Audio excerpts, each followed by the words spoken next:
Assalamualaikum warahmatullahi wabarakatuh. Perkenalkan, saya David Mansikal dengan NIM 23073006. Di sini saya akan menjelaskan cara kerja dari sistem pengisian.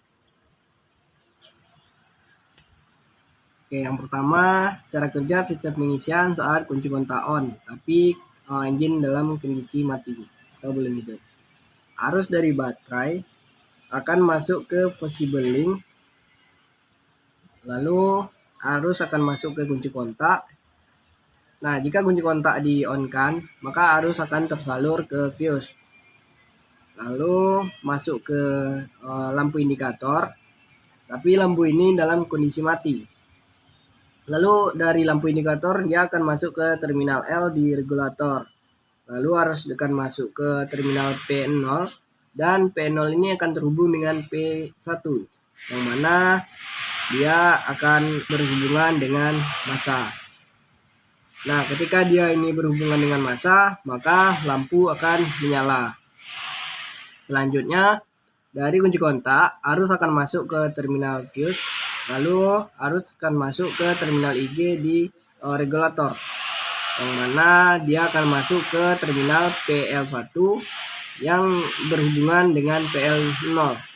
Kenapa dia masuk ke sini? Karena di sini ada resistor sehingga membuatnya menjadi hambatan. Maka dia akan masuk ke PL1 dan PL0. Nah, setelah dia masuk ke PL0, maka dia akan keluar ke terminal F dari regulator. Lalu akan dimasukkan ke terminal F di alternator dan akan masuk ke kumparan rotor, lalu masuk ke E. Nah, setelah dia masuk ke E, maka di kumparan rotor ini akan menjadi medan magnet.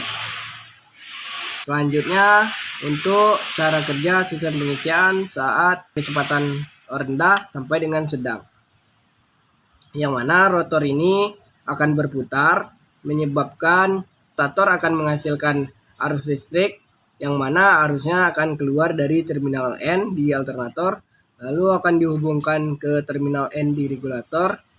Arus akan masuk ke kumparan relay regulator, dan kumparan relay regulator ini akan keluar di terminal E regulator dan berhubungan dengan massa. Nah, ketika dia ini sudah berhubungan dengan massa, maka relay regulator akan menjadi medan magnet. Selanjutnya, stator ini akan mengeluarkan arus dan diarahkan dulu oleh dioda, dan dia akan keluar di terminal B di alternator. Lalu kita hubungkan dengan terminal B di regulator, maka dia akan masuk ke regulator, lalu akan masuk ke terminal P2 di regulator. Nah, terminal P2 ini yaitu menghasilkan arus positif. Nah, sedangkan di L juga menghasilkan arus positif. Nah, karena di sini sudah ada medan magnet, maka P2 dengan P0 akan terhubung, sehingga arus positif dengan arus positif bertemu, lampu indikator akan mati. Lalu lampu ini akan mati. Setelah itu, karena P2 dan P0 juga memiliki arus yang cukup kuat, maka dia akan masuk ke voltage regulator, dan voltage regulator berhubungan dengan massa. Nah, ketika voltage regulator ini berhubungan dengan massa, maka voltage ini akan menjadi medan magnet, yang mana membuat PL0 akan mengambang atau terambang-ambing, karena dia ini arusnya udah cukup kuat atau magnetnya udah cukup kuat.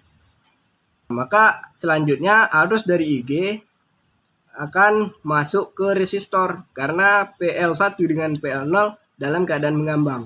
Lalu dia akan masuk ke resistor, dan dari resistor akan terjadi hambatan, maka arus yang masuk ke sini akan makin kecil, sehingga rotor ini ketika terkena negatif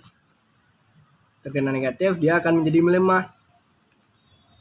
Selanjutnya arus yang sini melemah, maka pengisian akan menjadi stabil, sehingga arus yang keluar dari terminal B akan melakukan pengisian ke baterai. Selanjutnya, untuk cara kerja sistem pengisian saat engine dalam putaran cepat, yang mana stator akan berputar cepat dan menghasilkan arus yang besar.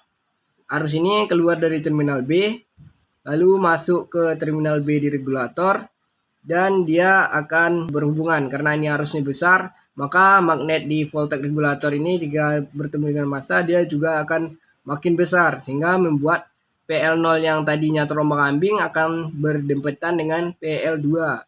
Maka arus akan masuk dari PL2 ke PL0. Maka PL1 dengan PL0 akan terputus. Maka arus dari IG akan sepenuhnya masuk ke resistor. Karena arus yang masuk ke resistor ini lumayan banyak, jadi maka resistor ini hambatannya besar hingga di kemagnetan rotor ini kan karena dia ini udah berhubung dengan massa, maka kemagnetan ini sangat rendah sekali sehingga membuat putaran stator ini atau pengisian makin lebih maksimal.